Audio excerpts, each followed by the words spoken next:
And we are live. Welcome everybody. Great to see you. And today we will speak about how to organize work and the team as a project manager. So the main questions that we would be answering to are actually two questions. So one is how do I start a career in project management and or leadership in a fast, practical manner and have a successful career start? And another question is very much related to it, but it is how to organize work and the team as a project manager, even if I'm not the one.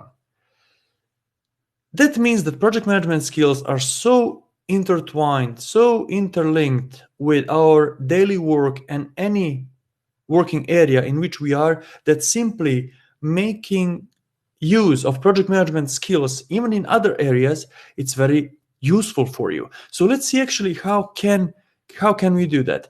But before we are answering all these questions, let's see who am I and actually how can I talk to you about this? Why actually I consider that I do have enough of experience to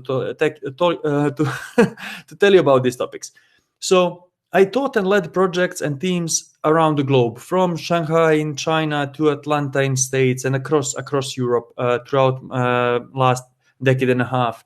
Also, I'm a certified project management professional and an agile champion.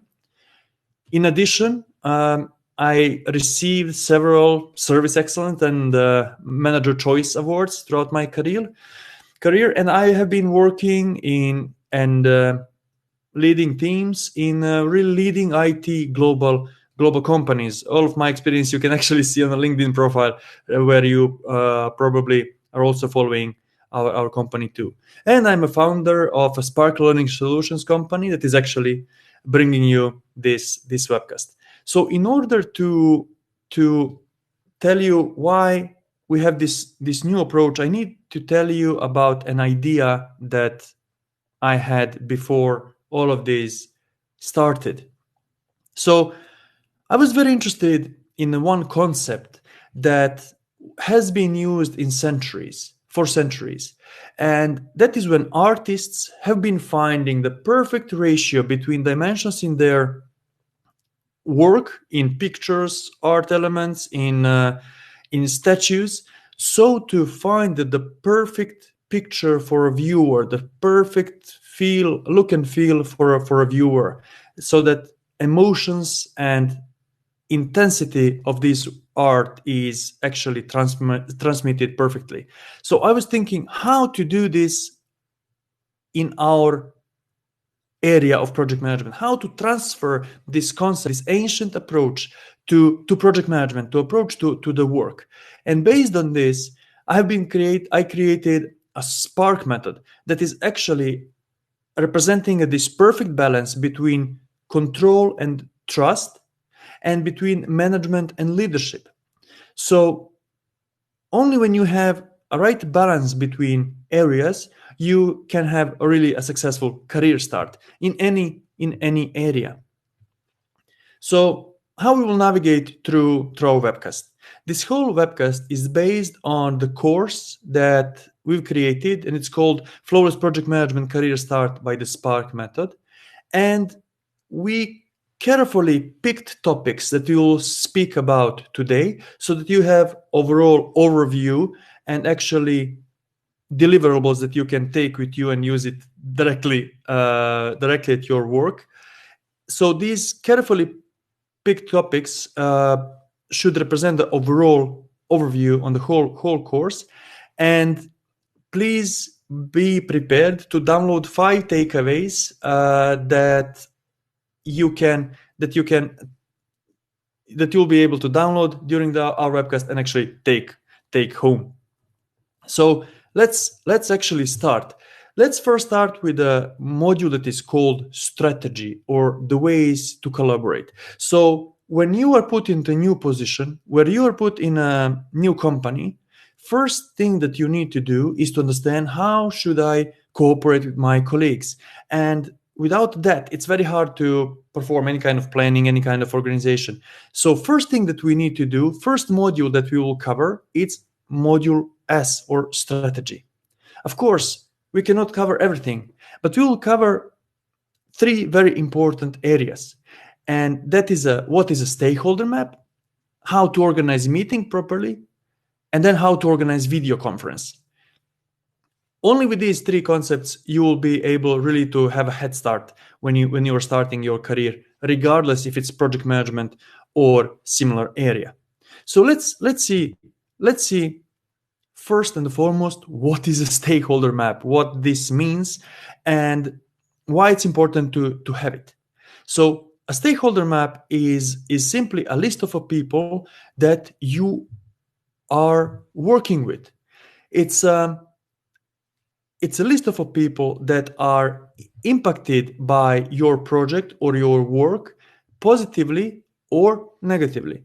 Those people can participate actively in your work, so really you will be working with them on a daily basis, or simply they are, let's say, passive observers or recipients of your work. So first and foremost, when you're coming to a new position, to a new job role, you would be asking around your mentor, your buddy, your colleagues, okay, who are the people that we work with? Who is it? What is the org chart that we are using, organizational chart, right? Who are the people that I should be in contact with every day? And it's extremely important to know our complete project team and who are the people that we are affecting. Because if we are not doing that, then we are missing a part of communication, we're missing a part of the team, and it can actually later have a big impact on us and on our work. And the stakeholder map as such is giving us a good starting point and really prepares us for every step forward. So we need this list of people that we'll be working with. So imagine yourself coming into a new position. That's the first thing that you need to do. And it's already time for your first takeaway. So, guys, do you see on your screen if you click on your picture or on the right top corner or the initials that you have a shared files. And now I will be sharing with you shared file that is called a stakeholder map. And you should already see it. So let me know if you see a stakeholder map. If you see it, you can raise a hand. Try to raise a hand if you see a stakeholder map that is shared with you. Excellent. I see Mohammed and Maria already raising their hands. The rest of our colleagues, do you see a stakeholder map? Can you download it? Right top corner.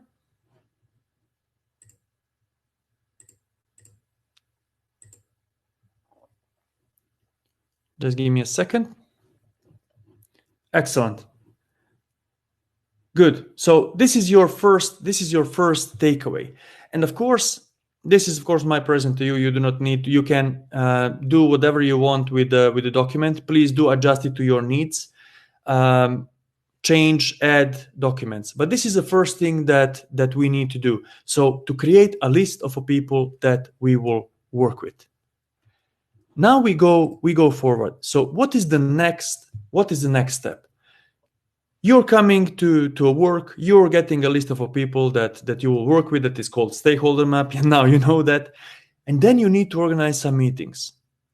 And one of the most important things that as a young professional or a person that is changing careers, you have to do is actually to have productive meeting. Meeting organization is very complex, very wide topic, but we'll try to cover some of the basic and main components.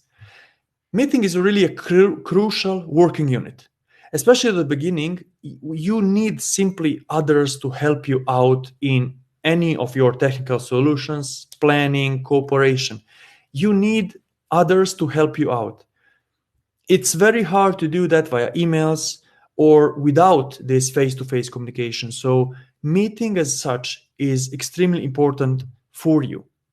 And effective meetings are really the best way to move forward quickly. And what effective meetings mean is that you really have to have a good structure of a meeting, proper people called on the meetings, and clarity about outcome. And we will see a little bit later how you can do it and what is the document that you can use for that.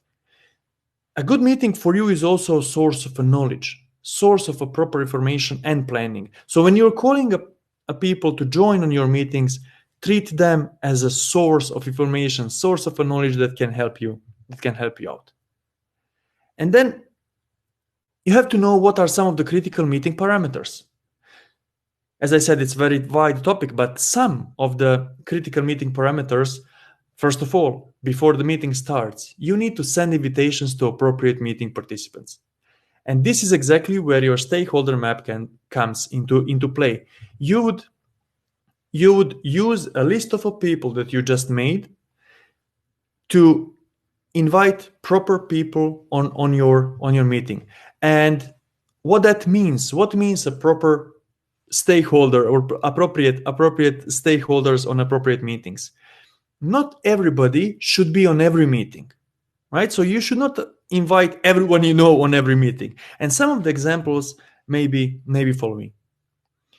So CEO or CTO of a company, meaning Chief Executive Officer, Chief Technical Officer, may not be interested in every detail of your project or your work, but they may be interested in regular reporting. So maybe they just need a weekly report sent via email telling them what is the situation right now in your work and situation in your project. Technical teams, on the other hand, you need to discuss very low detail technical levels with them. They will be interested in such meetings, the most probably. Another example is that marketing teams may be interested only in high-level technical details that are relevant for marketing so that they can know what your solution provides to them, what is added value for end users. Then financial teams may be interested only in revenue and cost bottom line. Probably they will not be interested in a deep technical details of your solution. However, the best way to understand that is simply to take your stakeholder map and speak with those people and ask them how often you would like to meet, how often you would like to get information from me, what format of information is useful for you. And already here, I'm giving you a second takeaway, and it's called the Spark method meeting communication details that I'm sharing with you. And I will just be sharing a second document with you. Just give me a second. And it's visible for you right now. So please, if you see a document, write down meeting. if you see a document that you can download, write down meeting, for example. Wonderful. Excellent. Beautiful. So in this template, you should be able to specify meeting details for your stakeholders, to specify with whom, how often you are meeting. And of course, please, as this is just my present to you, you are free to change this document according to your needs. That's the point, right? So there is no need to keep with form that is proposed artificially. So just change it. If per your needs. Is this until now clear? If it's clear, you can write down clear, or should I repeat some of the concepts? You can ask questions also in the meantime. Clear, good. I see clear. Wonderful. Thank you very much. So we go forward then. We go forward quickly. So now, when you got a list of your people, you know when to meet them, there is specifically one meeting method that I would like to talk to you about. And those are video conferences and screen sharing. So this is exactly what we are doing right now. So we have a video conference. I'm sharing my screen with you. It's just in this specific case, it's a webinar, so it's just one way. But usually, you would have video sent from different participants. And why this is actually important? There are many positives of using video conferences. Video conferences are something that is the closest to a face-to-face meetings, especially if you are also sharing your screen. And just few benefits that you're getting when you are organizing video conferences is that once when you organize a video conference, there is a much better comprehension and relationship with the team. Team can see your emotions. They can better estimate, do you actually joking? Are you serious? What do you think about this topic? They can read from your lips even to increase understanding. Even with the one glance of a screen with your team members, you can estimate current feelings of your team. Also, engagement is much higher when you're using video conferences. So you can clearly see if someone is concentrating on what you are showing on the screen, or it's simply busy with something else. Also, your team can see if you are concentrating on what they are talking about. And I would really, from all of my experience, recommend to use video conferences and combine it with the screen sharing, as this way of cooperation, especially in these times when we are probably everyone at home, is increasing engagement and effectiveness of our meetings. And of course, some of the video conferencing tools that you can use are very much familiar to you. So Skype, WebEx, Zoom, we are using Click Meetings right now. Choose whatever you like, whatever is a compliance with your company guidances and approved for use if you're in a big company. But test out tooling, see what fits to you, and pick one that is good for you. Tool itself is of less importance if it fits to your needs. So it's already time for a third takeaway. What I would like to share with you right now is a checklist how to prepare actually your meetings properly. And I will be sharing file with you. You should see now Web 03 conference meeting preparation checklist. So if you see it, click on agree. If you you can check a button, click on the head. Excellent. You're very fast, guys, in reacting. So what you will get in this meeting preparation checklist is actually a list of points that you should think about when you're preparing a meeting. It's a very detailed list when it's guiding you through the process of setting up the meeting properly. And hopefully it will help you out. Of course, feel free to adjust it to your needs, to add elements, to remove anything that you do not like. Over the time, when you go to this list, you simply get too used to it, and it comes as a regular practice. Good. That was the first module or strategy. We covered who will work with us, who should participate on which meeting, what meeting method is the best, and how to prepare meeting. Is this fine as of now? Do you understand everything? If you understand, just type understand.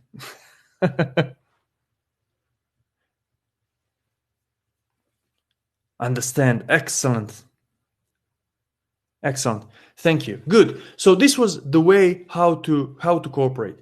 Now we go to huge area of project management and, as a matter of fact, life, and that is planning. So planning area in project management and in organizing work and leading a team is a huge one. It's really an immensely wide area where you have wide range of topics to cover and learn about. However, today we will cover two crucial ones, and that is a work diagram structure, or how to organize, how to specify the work that needs to be done.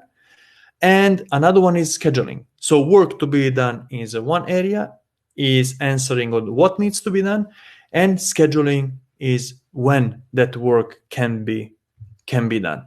So let us go on an immensely important area, and that is work diagram structure, or how to specify the work that you need to perform. So what is firstly, what is a work diagram structure? So if you choose one thing in work organization or in a project management, that is this one to be proficient in. And it is probably the most important now to comprehend and to understand work diagram structure, or how to create your work. In simple terms, WBS, that stands for a work diagram structure, is simply a work that needs to be done that is split into manageable chunks of work, right? So you have a big goal of a project, and simply you cannot do everything at once, but you are splitting this work into more manageable parts in a very structured way, and we will see how to do that.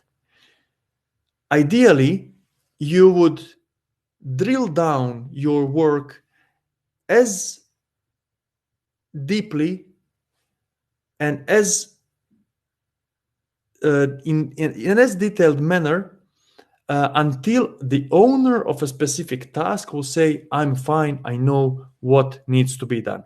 So you will, with your team, drill down and spread this work into smaller parts until every owner of the last element of your work says, I'm fine, I know what to do. So work diagram structure really can serve as your backlog. It's something that in the middle of the night, someone can wake you and you will say, okay, this is the work that needs to be done. This is everything that we have to complete. Also, work diagram structure is really crucial to control your scope of work, overall work that needs to be done, and project overall. The worst thing that can happen is that you write down some parts of work that needs to be done, and to keep some parts of work to be done in your head. That is exactly how you miscommunicate and make problems in a project delivery. So make sure that everything that you have here is actual, and there is nothing more that needs to be done beyond your work diagram structure. Also, once when WBS is done well, it is the basis for every planning action later. So based on this, and we will see example a little bit later, based on this, you would perform your scheduling, you'll perform your risk analysis, you'll perform every future action based on this document. And lastly, it's a great communication tool. Once when you have your beautiful structure drilled down, you can send anyone that is interested for your work, and actually what we'll be doing, and they will have an overview of overall scope. So, long story short, this is how our work diagram structure may look like. This is one example. So I will guide you through it slowly. Imagine that you got a project that, for example, here would have its own title, and you're reading a document, and in this project you have some main areas of work that you understand, that you can comprehend, right? So you are writing down these yellow elements on your own.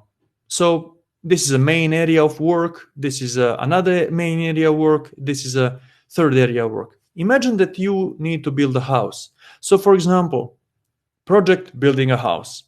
The main area of work is building fundaments. The second main area is building walls, and the third main area is building roof. In building fundaments, you would need to buy a land plot, order measuring. In a building walls, you would have order material to build walls, for example, bricks and so on. But yellow areas are everything that you can understand, that you know, right? And with this document, with these two main elements, the white one and the yellow ones, you would gather a meeting with your team. And now remember, we are organizing meeting with the relevant stakeholders. We are organizing video conference. We are sharing a screen, and you are sharing a screen exactly what you have created, just yellow elements. And now you're asking your team what needs to be done. And together with your team, you're building the rest of the elements. All of these green areas are probably added by your team, because your team are subject matter experts, team that understand the process and that they are helping you to develop your scope of work. And now, if you remember that you need to drill it down as deep as possible, so when you will stop. So for example, take a look at this subtask 252. Let's imagine that John is owner of this subtask. We are not drilling down further if John says, Marco, listen, 252 is clear for me. I know what to do. I'm fine. This is the moment when you stop drilling down. If John answers, I'm not sure, I cannot actually answer this question. I'm not sure if I can deliver it, but I need Mike and Julia to help me out. You would then bring Mike and Julia to understand what needs to be done in addition. So you're simply repeating this process as long as it is needed, so that you have the complete scope of work. And the whole course that I mentioned you, Flawless Project Management Career Start by the Spark method, has been created in this manner. And in addition, what I'm sharing with you is your fourth takeaway. And this takeaway is in a specific format. It's in an XMind format. XMind is a mind mapping tool that I adore to use, where you can create all of the different structures, but also structure that is very close to work pattern structure that I have showed you, and you will get a work pattern structure that is a full course structure, so that you can have a real example how I organized the course. But of course, you are able to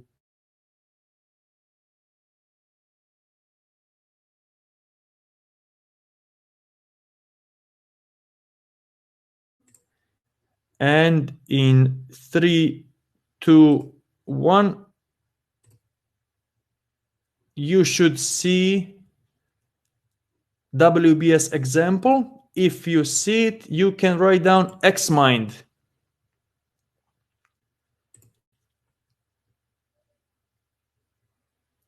Do you see an XMind example?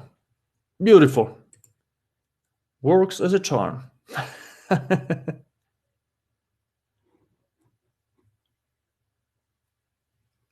Beautiful. So let's move forward then.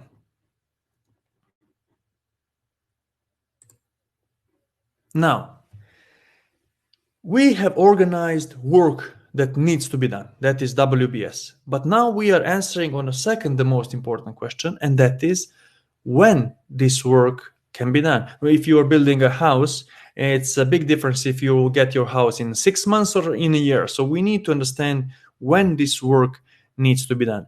And scheduling is, of course, immensely important. So let's first reply on a question. What is a project schedule? So in a project management, a schedule is simply a list of project milestones and activities that has usually their start date, end date, and dependencies between them. And inside the schedule, you have all of the different dependencies that you should consider. And let's take an example, so not to make it too complicated. If, for example, you are building a house, you cannot build a roof before walls are built. You cannot build walls before fundaments are built.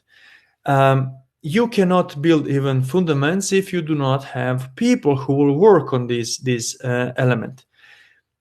Also, if they do not work during the weekends, your time to build your house is prolonging. If you do not have enough budget this year to build a house, you will need to build a house over several years. If there is a public holiday when the workers are not working, you cannot continue with the building of your house during that period, and so on. So schedule is the place when you are putting your work, mapping that into the file, but also introducing additional elements that are making our schedule possible. And let's see on a very simple example how to do that. Let's imagine that we have a project to make a homemade bread, right? And making a homemade bread, we created a work breakdown structure. And we first needed to buy ingredients, so flour, yeast, sugar, and salt. Then we need to make a dough, right? So we need to mix yeast and the sugar. We need to make a dough with the rest of the flour, and so on and so on. And then we need to make a bread. All of these activities, if done simultaneously at the same time, take approximately 20 minutes to 30 minutes to half an hour. But let's see how this work breakdown structure maps into our schedule. So first, you need to buy ingredients. Only when ingredients are bought, you can do something with them. Mix yeast and sugar with warm water to grow. Then you need to wait, and only then you can make a dough with the rest of the flour, for example. And then only when you wait enough, you can redo the dough, right? And only when the bread is ready, you can set it up in the oven. And then you're putting dough into oven, and so on until the bread is done. So notice how relatively small scope of work, like making a homemade bread, can spread across amount of hours that is not maybe intuitively clear at the beginning. This is exactly what you need to do. This is exactly what you need to do in your everyday work and everyday project. So you will create a WBS, and then you would map it to a schedule. Some of the great tools that you can use for this purpose are Xmind, that I just actually recommended to you. Microsoft Project, that is excellent tool specifically for leading a project, very widely used. Microsoft Excel, of course, there is a wide array of templates that you can use in Microsoft Excel. Project Libre, and actually many others. It's what is important is to have these functionalities. Which tool does it the best depends on your preferences, on what is possible in your company, and so on. How did you like the bread example? Did you like a bread example? What do you did it help you to understand how this thing works? I see some of the replies. Good. You can write me down on which topic you would like to create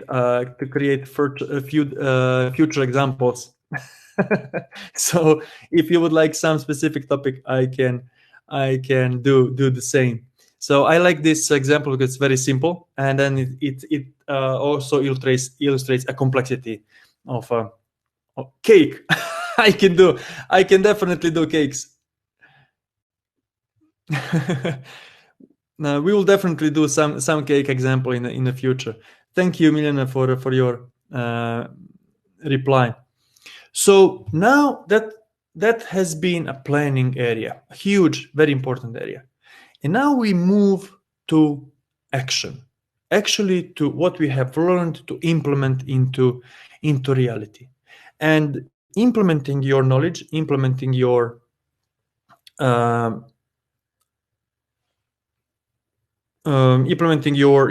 templates, putting them into reality, organizing meetings, is exactly the moment when you are seeing how your work gets into reality.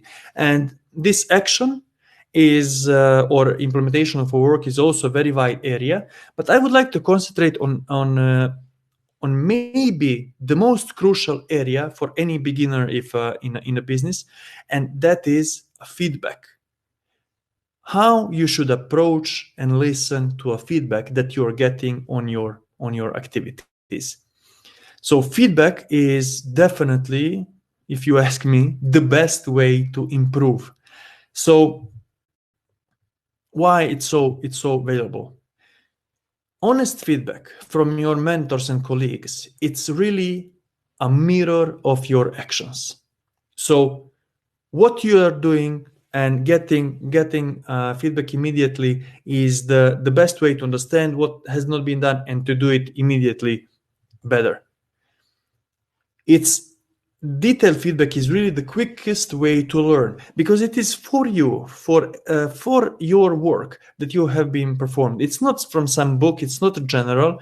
Someone can simply tell you, look, in this meeting, in this schedule, you made this and this mistake. So you immediately know specifically for your example what can be improved. So you quickly adjust. And it is really a wealth of information in which you can dig deep and advance fast. So make sure really to ask for feedback and to listen what needs to be said. However, getting feedback is hard, and let's see why it's so hard. So first of all, this goes now into soft skills, right? And into character. You have to have courage to face criticism. So when someone is saying to you that something is not right, that something is you have done some part of the work poorly, you need to have enough courage to listen, be calm, and understand what is there to be said. It's also a fight with your own ego. So we all have our own egos that we in a way like to be perfect, and when someone is not telling us that we are not as perfect, it's really hit on our ego. So that's why it's so hard. And you really need to recognize that you're not doing things perfectly. No one is doing things perfectly. So there's always a place for improvement. And if I can advise you something, that should be never to react instantly and with emotions. Even if feedback is not factually correct, even if you have not done something and it appeared in another way, think how happened that this opinion was also possible. So even in the situations when the feedback is not correct, there is an information to learn from. Not to speak about conversations when actually there is a truthful and wonderful feedback to listen to. There are numerous ways to gather feedback, and I can recommend few. So first of all, if you ask me, I would always recommend one-on-one meetings. But sometimes it's hard to control your emotions, to provide feedback to someone that is not as positive, but also to hear it. But this is something where the most information, the biggest information flow is. So one-on-one meetings, first thing. Team meetings, it's another way to get the feedback. However, in team meetings, you would gather rather a feedback or opinion on some wider topic that is not personal. You would definitely not discuss personal performance and personal feedback on a team meetings, right? But it is an excellent way to gather feedback on some topic, let's say. Email feedback. You can simply write to someone, allow them time to reflect, write, and send it to you. Not everyone prefer this. Words can be misinterpreted often. People sometimes prefer to speak face to face, but some prefer to send it via emails. Then you have a bunch of online feedback systems, surveys, right? That can be anonymous or non-anonymous. There are pluses and minuses for both, and people sometimes prefer to be anonymous, especially if they are providing feedback for a higher management, let's say, and non-anonymous when simply people want to stay by their words. So consider all of these elements, adjust them to your questions, and whatever topic you actually choose, whatever way of feedback you choose, actually it's beneficial. And also, I will ask you for a feedback on this webcast at the end of the webcast, and I will also ask you what did not go well, right? So I need to improve, and I need to learn, and I think that we always can do that. Good. Oops, just I clicked once more. Is that until moment? If you understood this one, just write down feedback. How is going right now? How is going? What you did not like as of now? What you did not like as of now? Write me that right now. So just to illustrate that actually feedback is really important. What you did not like until now.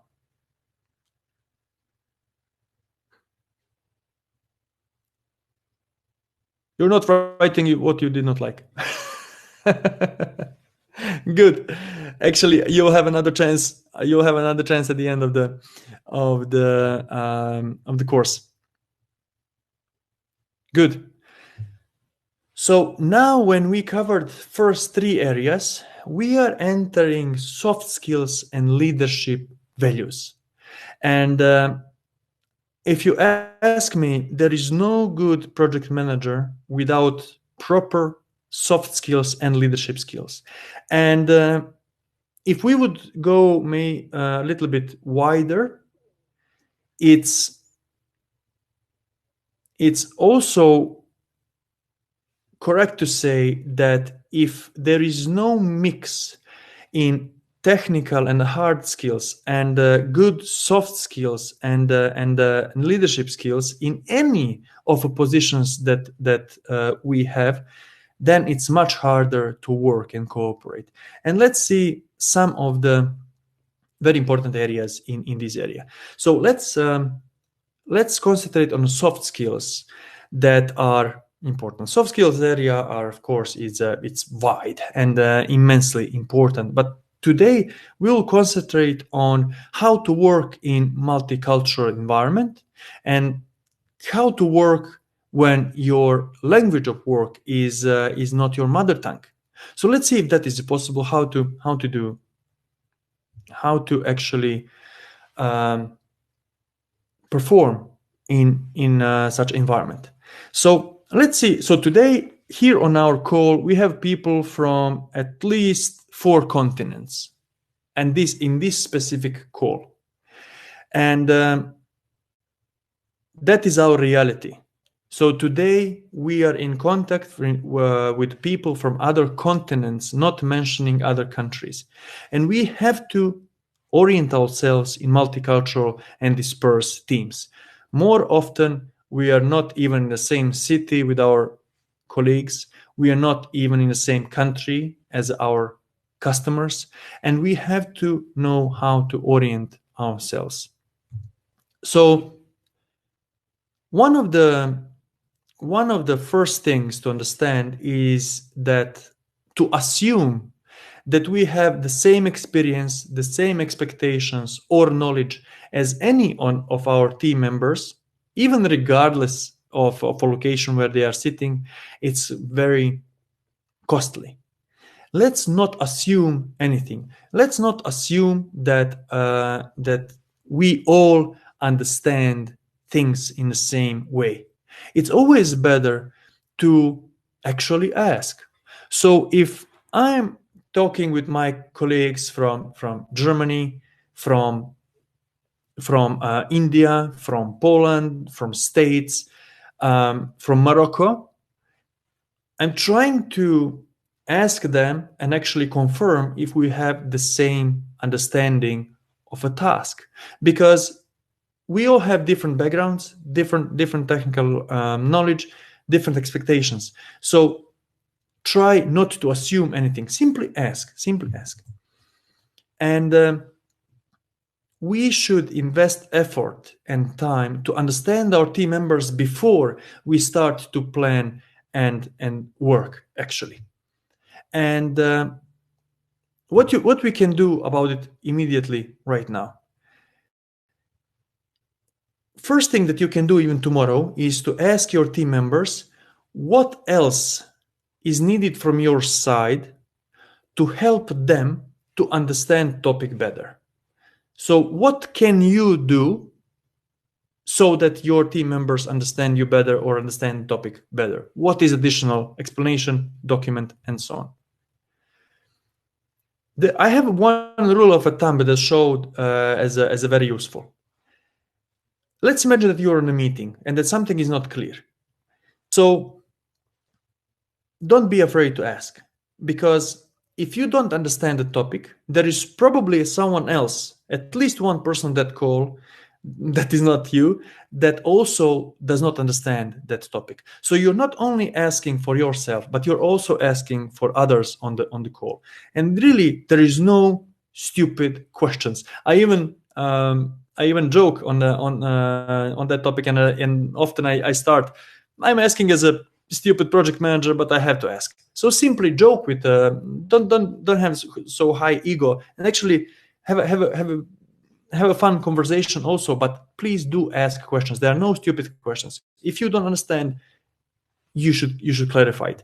If you don't clarify it immediately, more problems can come later. So it can be that you are doing the work and it can appear that work is not properly done because you assumed something previously. And one of the best things that you can do also is that, for example, if you are based in India and you are working with your European clients, it's good to find a mentor in India, for example, who worked regularly with your European clients, so that maybe he can explain or she can explain you some of the characteristics of that cooperation. So the same applies, of course, for every location. So find a mentor that has more experience and maybe to present you specifics from of that cooperation. So now it's time for your fifth takeaway, and now I need to actually explain you what this is. One of the best things to get to know your team is simply to organize one session when you will share a little bit about yourself, and when they will share a little bit about themselves. So you would put your pictures, you would put few sentences about what you like, what are your hobbies, few pictures with you, your family, or anything that you prefer, and also just 2 or 3 short sentences about your career. What this enables you is simply to allow your team members to get you know as a person.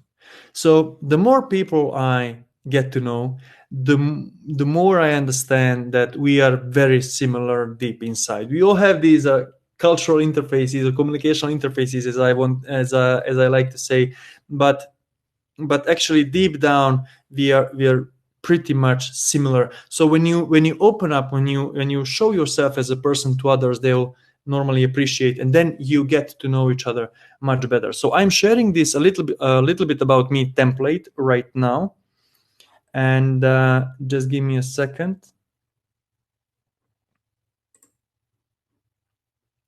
It should be visible for you right now. So if you see it, you can type down I see.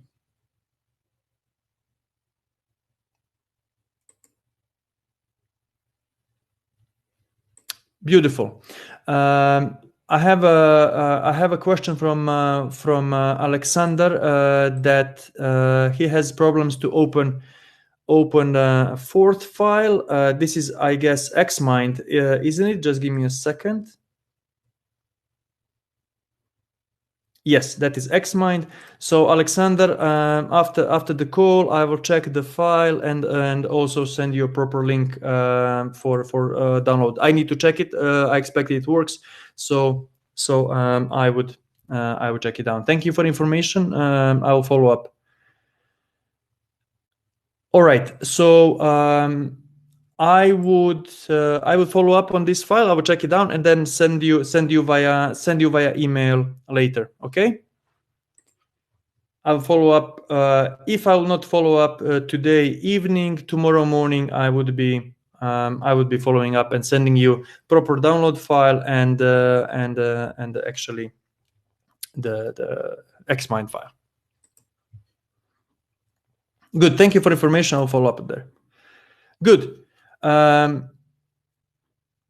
Yes. All files will be sent to you automatically from the system. If you are not receiving them, you can reply on an email that you are getting. I will be replying to you directly if you have any problems. Okay. Good. Now let's go forward.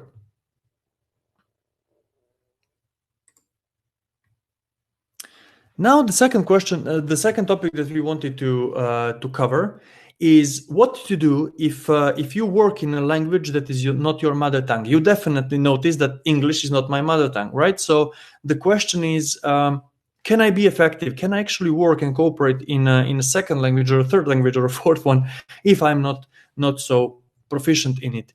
And immediately let's answer that yes, no worries, you can still be effective. And we really work in a global world, and we really work with the people across the globe. Everyone speaks foreign languages. Not everyone is on the same proficiency level, and we need to orient ourselves into such environment. We cannot learn new language overnight. It is a process. It takes time, and you're getting better over time, right? So don't worry. But the question is actually another one. The question is, can you be effective even while you're learning? So the true question is, what techniques we should use to reach that goal? So the answer is yes, you can be effective, but we need some specific techniques that will help us to reach that goal. And I will share some of those tricks with you. You can. So let's imagine we organized meeting as we planned. We are sharing a screen. We have video conferences, and now there are certain sentences that actually you can use. So if you prepare your meeting well, if you have agenda, if you have documents attached, that you are sharing a screen, then you actually can use sentences such as you can see here. So imagine now I'm showing with my mouse pointer, see here. So instead of this see here, it can be very heavy text or something that you even cannot pronounce or explain. But when you are sharing your screen, you can simply say, as you can see here. Then you can say, like it is shown here. Then if you attach the documents to invitation, you can say, if you open document with the name and then you read actually the name of a document, you can see in the second paragraph. So you do not need to repeat what is written in the second paragraph, but you can also say, as you can see in the second paragraph. Then also, you always can refer back to your agenda that you had time to prepare. So you can say, let's follow the agenda and move on a topic number 3. And topic number 3 can be very elaborate, and actually maybe you do not have time or ability to explain. But actually, you can simply say, let's move to topic number 3. Then if you don't understand someone, and if you want to put some part of the work into WBS, for example, you can simply ask, may you please write that into chat window so that I will write it properly. So simply ask someone to write it in the chat window, actually you can copy and paste it. And then you can ask, have I understood you correctly and wrote here what you had on your mind, right? So ask if you understood correctly and if you wrote it correctly.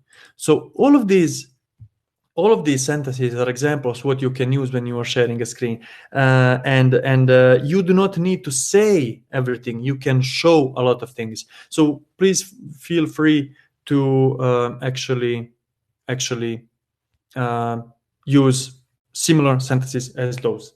Let me see. We have some comment on a chat.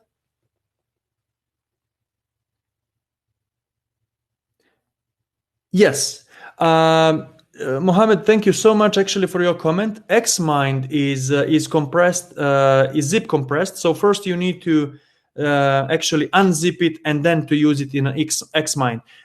If you want to try to do that in the meantime, and let me know if this works. This is exactly correct. So Xmind is actually compressed into zip. So you need to unzip it. Please try it out and let me know if that works in the meantime. But I will follow up with you anyhow. Good.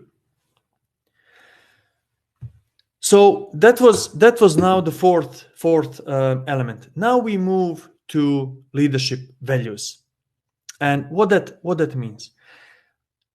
When you lead a team, when you cooperate with the people, we have to understand that having these basic human values and proper treatment of our colleagues is absolutely mandatory. So if we speak about values, we speak about trust, openness, empathy, courage, respect, being a servant leader.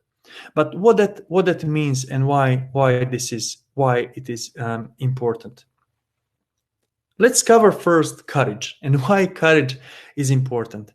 We often speak about do the right thing, right? What means do the right thing when situation is tough and we need to do the right thing? We often hear that we need to do what needs to be done, but that really means that we are already very mature, that we are already responsible, that we are taking care about others, and that's not easy. That's really not easy. It's scary to step up for your values sometimes and really defend your values.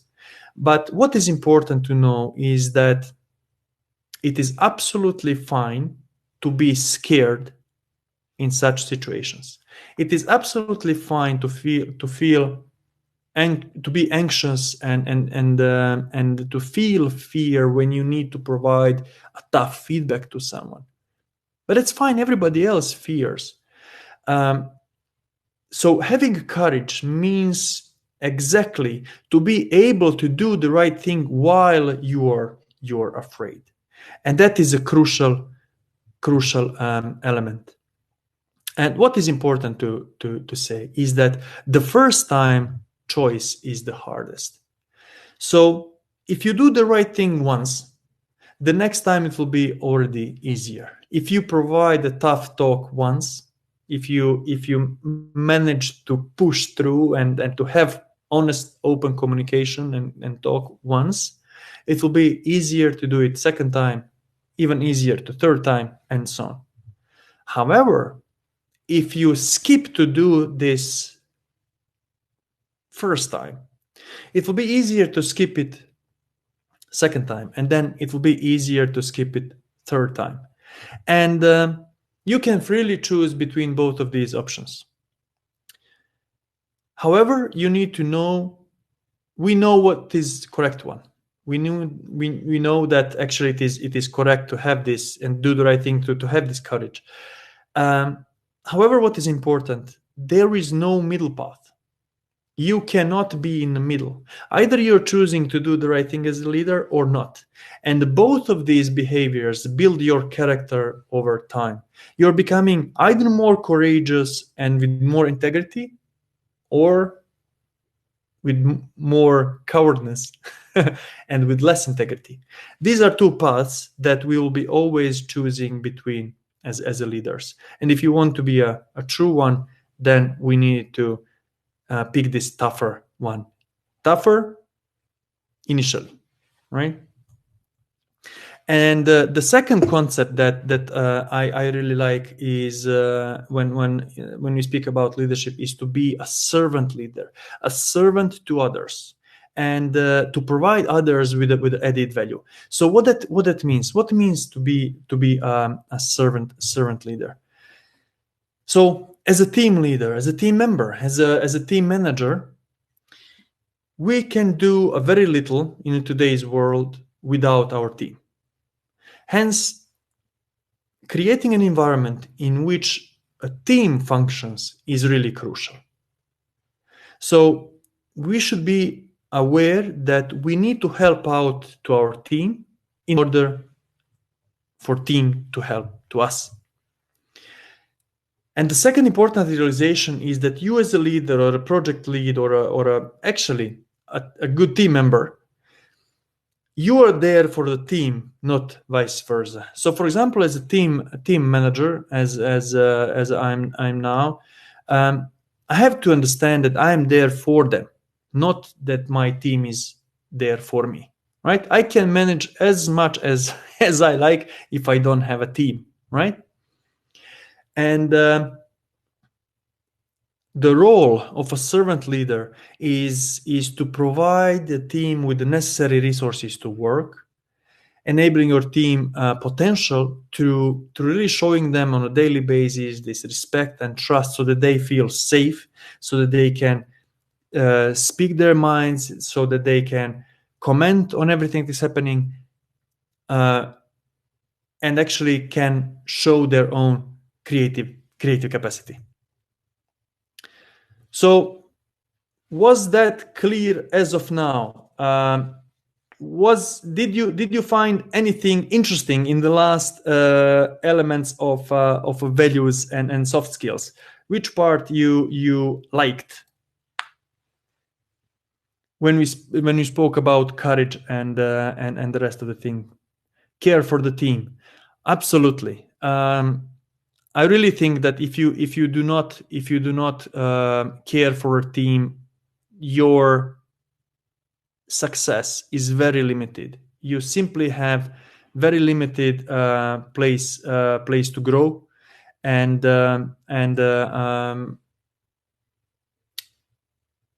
if your team does not feel as taken care of, they are simply not performing also well. They are not interested in staying there, and they're searching for the ways simply to go, right? And it's definitely interesting. Good, guys. Now that would be as short as possible on all of our areas, and normally we are covering these topics very deeply in our course, Flawless Project Management Career Start by the Spark method. And normally the full course price is £185, and this is the full course with a bunch of the materials and templates and 5.5 hours of videos, numerous exercises. And however, we have completely different opportunity for you right now, maintaining this 30-day money-back guarantee. I would like I would like also to share with you that you will get also an opportunity to get personalized feedback on the case study that is part of this course. So the feedback will be directly to you. The value of such feedback normally in the market is around $100.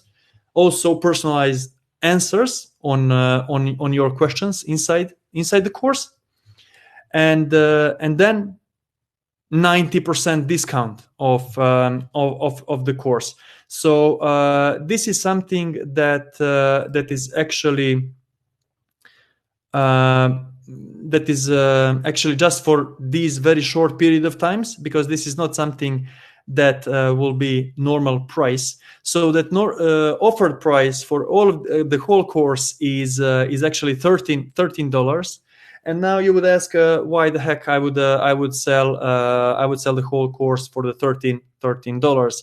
So first of all, the whole point of everything that we are doing in our company is to help to others to accelerate this development of individuals.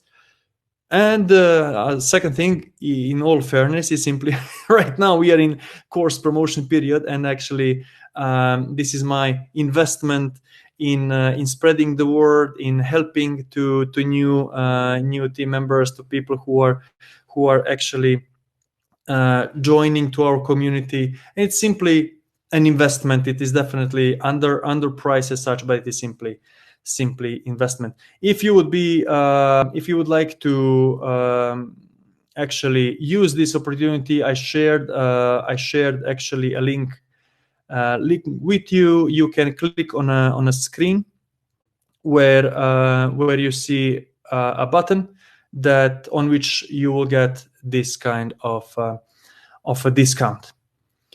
And so that's something that is available for you. I will definitely not continue offer the course for this price. So it's a good thing to use right now, and it will be me personally answering on your questions during the course.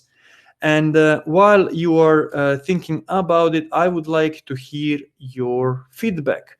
So so if you may please just write down what did you find useful, what was not so good in webinar from your point of view, what you would like to hear more about, and also what is your industry, and do you think that these concepts can be implemented there directly. So I would really appreciate your feedback. While we are still here, do you have any questions that regarding the course, regarding the webinar that we had on, or any topic that you are interested in? You can write them down.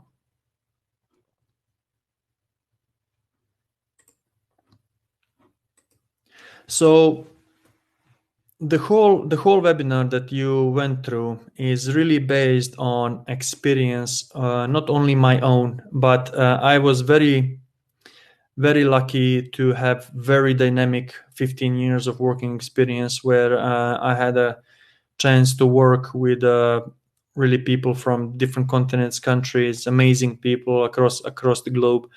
And I gathered these bits and pieces of a knowledge, and over time these all approach and to a project management and generally work organization came into play. Currently, I lead a team of a people of over 200, and I directly use principles that I'm sharing with you. So it is 100% proven in a reality, and this is something that I really truly believe that it is useful. Our students are very appreciative on the quality of what we have created. Course has 4.85 grade out of 5, what is amazing. And of course, I want to build a business around it, but only based on a product that can help you out. So that's the full story. Do you have any additional questions on any topic?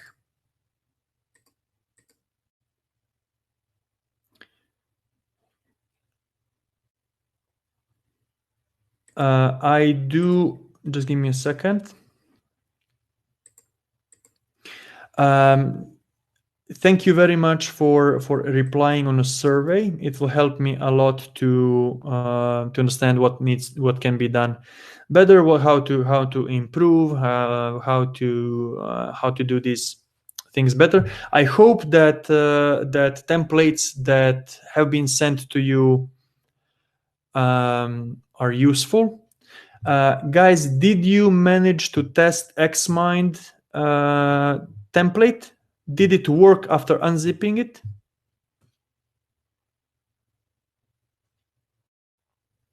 Let me know if that worked.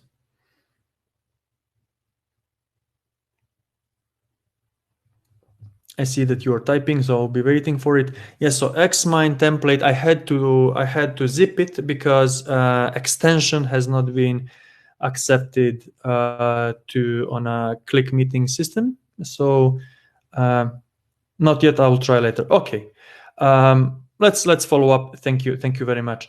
Let's wait for a couple of more minutes for you to reply on a questions. Thank you very much for already doing that. I see that you are replying, and I will be waiting. Just give me a second. I will see if we have questions on the Facebook. Guys on the Facebook, you can also ask questions directly.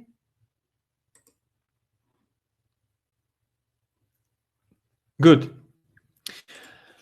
Guys, that's all. Thank you very much. Thank you for spending well over an hour with me. I hope this was useful. Let's get in touch via LinkedIn, Facebook, our web page.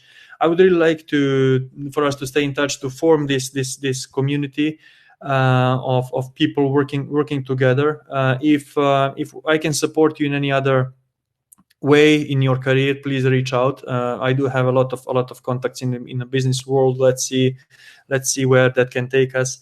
So thank you very much for today. It was a pleasure. Thank you very much for participation, and have a good evening. Thank you. Bye bye to all of the continents where we which we connected this evening.